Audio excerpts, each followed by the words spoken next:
I think rule one of Barbie Land is you just always have the right outfit on. Jacqueline Durran, obviously an incredibly decorated, award-winning costume designer, and has worked with Greta before. It's quite difficult to know how to approach this because the character is Barbie, and Barbie can be anything. Hi, Barbie! Hi, Barbie! She can represent any person, any profession, anything. Especially in this film, costumes are everything. I mean, unless you're dressed for it, you're not doing it. There's a meme out right now that says the costume designer for Barbie has a free pass to heaven. I agree.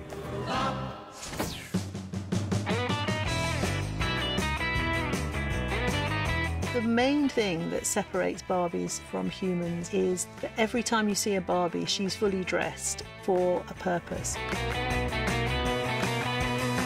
And one thing that really helped was having big details, like big buttons, big earrings, big necklaces. And there's something about the big chunkiness that made her look more doll-like. Here I go. Each of the actresses would choose something that would be expressive of their character. In a way, what we're talking about is how you would want to represent yourself as a woman. So each person needed to have an input in what that would be. So for Anna, it was about referencing her heritage. We had to do some research into how to construct a Filipino sleeve. We made a dress that she was really pleased with and that she felt would make her mother cry.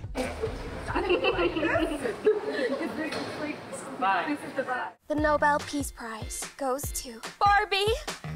For me, it's like, I want the highest heel, I want the cinchedest waist. It's drag. It's the most femme queen. That's what I wanted to bring, because when else can you bring it but in Barbie? I had a Barbie called Sparkleize Barbie. When I showed Jacqueline, she made me the exact dress Sparkleize Barbie used to have, so I am literally dressed up as a Barbie that I owned as a little girl. Okay, I'm gonna go find Ryan Gosling. Bye!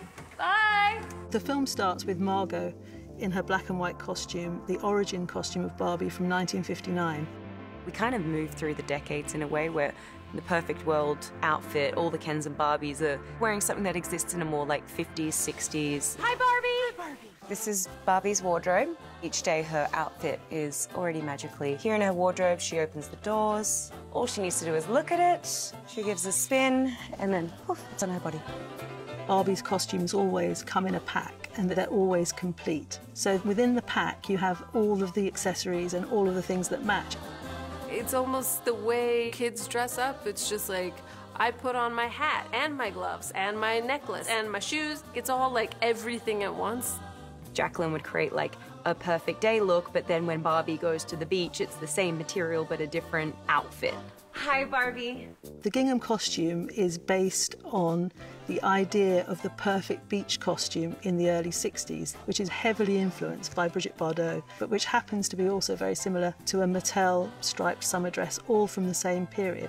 The gingham dress set up the idea of a nostalgic, beautiful world. She's dressed perfectly for the occasion. Barbie Margot begins in this very controlled, safe existence because she's never questioned anything. So her clothes had very clean lines, a lot of structure and strong colors. Hey, Barbie. Yeah? Can I come to your house tonight? Sure. I don't have anything big planned, just a giant blowout party with all the Barbies and planned choreography and a bespoke song. You should stop by.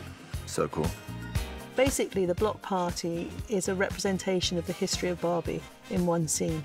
I spoke to Mattel and I asked if it was possible to get reference of all the party clothes that had ever been designed for Barbie in white and gold over the decades. We put together about 30 different looks. It was a challenge to think how to dress Barbie and all her friends for the best party ever.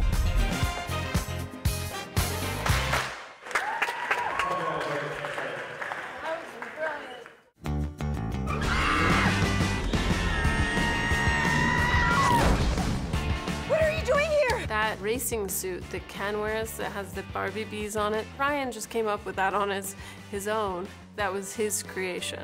You can't make me look uncool in front of Ken. Ken's not cool! He is to me. So for the first part of the movie, the Kens are pretty much wearing the same things as each other because they're somewhat overlooked. But this all changes when Ryan goes to California and discovers the patriarchy. By the time heading off into the real world, our roller skating outfits, it's kind of like 80s, 90s neon vibe. neon rollerblading costume is not identical to the hot skating Barbie, but it's very similar and it's very much inspired by it. And that's been one of the most fun things to do, is to take an original costume and tweak it slightly and bring it to life in the movie. Then when we get to the real world, Ken brings patriarchy back to Barbie Land. We didn't have denim and lycra before in Barbie Land. The second part of the movie delves into things based on early versions of the Ken doll, but also other ideas of masculinity that were current in the 70s, 80s, 90s. The mink coat is one that really appealed to Ryan. We also had the headband and the boxing boots, tracksuit. The last piece of the puzzle was the leather waistcoat. An even later addition was adding the fringe to the shoulder. So the costume was really built step by step, and Ryan was involved in this because he was always upping the antes. We all start somewhere. All the perfection that we reach for doesn't happen easily. We'd never wanted Barbie to lose her femininity. She is a girly girl, but she's also now a little more, ironically, more fragile for being human. Colours sometimes became more pastel, outfits became less structured, lines became a little less clean. There was something a little less certain, more delicate, but still quite feminine about the kind of looks you see Barbie Margot wearing at the end. Are you okay? Yeah. It's okay if you're crying. You know, I cried too. It's actually kind of amazing. I've never had as many costume changes as this, and they're all so wildly different. Some outfits we obviously replicated extremely accurately, and some were very much inspired or embellished in different ways. There were all these sort of details we had to nail down and get right, and I really loved working with Jacqueline, and recreating those classic Barbie looks was really fun. Putting on the costumes every time was the most fun and really made me transform into being Barbie.